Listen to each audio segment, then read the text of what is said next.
ছোটবেলায় অগি and the ককরোচেস দেখতাম না? ককরোচ পার্টি জিন্দাবাদ, ককরোচ পার্টি জিন্দাবাদ। ভাবতে পারছো একটা ছোট পোকা ককরোচ কিভাবে হয়ে উঠলো জেনারেশন জেটের প্রতিবাদ মিছিলের প্রতীক। বিশেষ করে সোশ্যাল মিডিয়ায় ককরোচ নিয়ে প্রচুর মিম ও সমালোচনা সৃষ্টি হয়েছে। প্রচুর যুবক যুবতী, প্রচুর স্টুডেন্ট এই ককরোচ চিহ্ন নিয়ে আন্দোলনে নেমেছে। সব থেকে ইন্টারেস্টিং বিষয়টা কি জানো? এই আন্দোলনের ভাষা ছড়িয়ে পড়েছে সব থেকে বেশি সোশ্যাল মিডিয়ার মাধ্যমে। মানে এখন জেনারেশন জেড দেখিয়ে দিচ্ছে সোশ্যাল মিডিয়ার পাওয়ারটা কী। সোশ্যাল মিডিয়ায় একটা মিম, একটা ভিডিও কখন একটা বড় আলোচনার বিষয় হয়ে যায় ভাই, বোঝা খুব মুশকিল।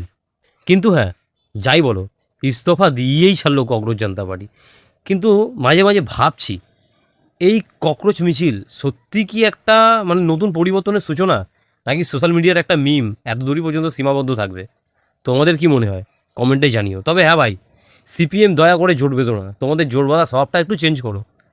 আমার সাথে তোমরা কি একমত? ঝপ করে কমেন্ট করো।